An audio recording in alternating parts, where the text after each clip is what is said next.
So, I realize that I'm going to end up probably being the 100th video in Alowlyapprentice's playlist of all of the Dramagate related videos.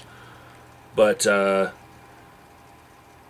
that's okay. I actually do feel like I have something to add to the conversation right now. First of which is I just want to let everyone know that every goddamn video that I place on my channel is an experiment as to whether or not my subscribers will like that kind of video. And I get feedback from people, I get the view count itself, plus I get comments, and I take all of that into consideration. So, for those of you who are all like butthurt about being part of an experiment that's kind of unethical, I just want you to realize that most YouTubers are pretty much selling themselves as a product when they're making their videos, and some of them will fall into a niche that they realize works very often. And it might not have been the niche that they started out with, but when they get that response from people where they finally find, that place where people like to watch them, they continue to make that kind of video. And when that stops working, they try something else and they experiment, you know. And what I'm saying here is, just because these guys tried to present their findings as though they were wearing white lab coats and had, I guess, a lab where they were concocting this, and they all had higher level degrees and whatnot, don't think that they are any worse than your basic marketing ad exec or your basic YouTuber.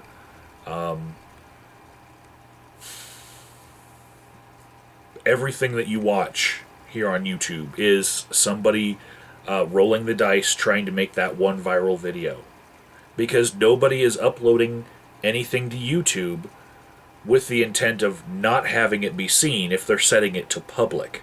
If they're setting it to public, they're actually wanting a whole bunch of people to see what they are uploading. And every time, people are just testing, you know?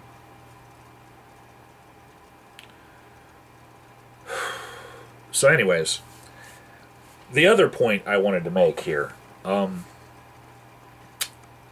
just made a Youtubicide video, which showed up on Alowlyapprentice's playlist as well, and it was for two channels, NEGATIONofP and TheTexanCanadian. Now, I, first off, do not advocate anyone close their channel for any reason, especially now that YouTube does not allow you to reopen a channel if you rage quit that way.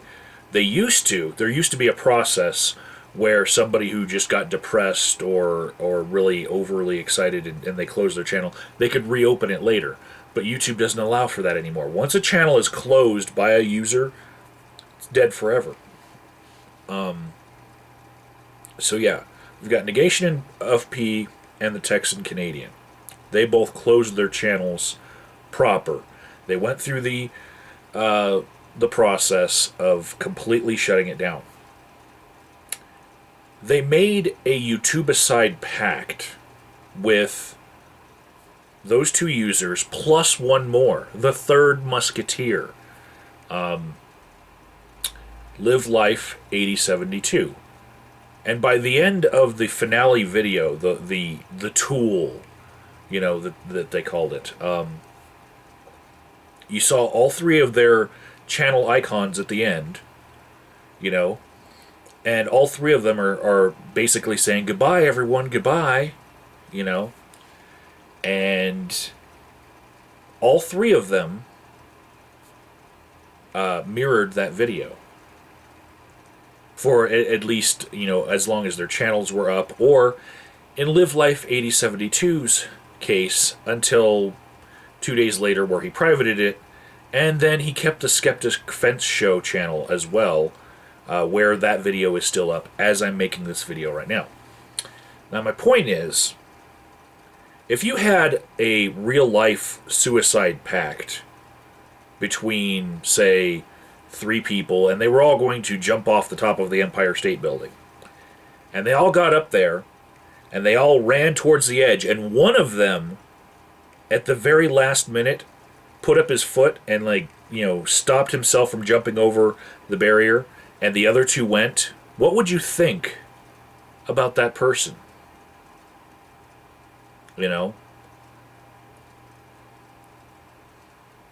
It's like, I don't recommend anyone close their channel, but when you actively endorse, you know, this pact between you and 2 other people, and then just go all the way until they do it and then you don't, holy shit, you know. I'd love to have been a fly on the wall for when the pact was made and when they all decided that that video, the ending to it, where all 3 said that they were going to close their channels. I'd love to be in on that, because now, afterwards, what I see is Live Life 8072 has left the door open for him to come back. He just privated all his videos. He hasn't even privated his channel entirely, which you can still... There's a thing on, when you go to your channel page, you can private the channel as well. So yeah, he's still got the banner up. You know, he's got featured channel. He's got the Skeptic Fence that has the 2 videos on it. And then on his about portion on his channel page, it says, "Thank you, love to you all. I will keep this channel dead and continue it if or when I return. Thanks for your support." I hope if he does return, he gives NEGATIONofP and TheTexanCanadian really big shout-outs if they return as well, because he was in a pact, and he's the only one who's not going to suffer the loss of all of his subscribers after leading those other 2 to Youtubicide and then chickening out at the last minute. I hope that anything that he saved by not going through with it, I hope that he shares it with them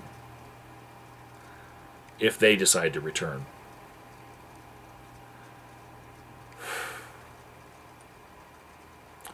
Oh well, I guess I am now the 100th video in the playlist, and the Dramagate stuff.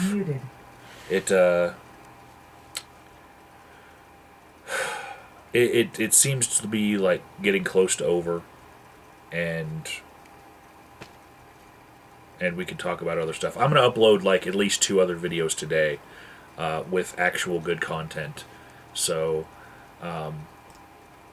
if you hated this one, it was just an experiment, you know. And the other 2 that I upload, if you like those more and you watch them more and you up them more, I'll make more videos like that. Because I'm experimenting.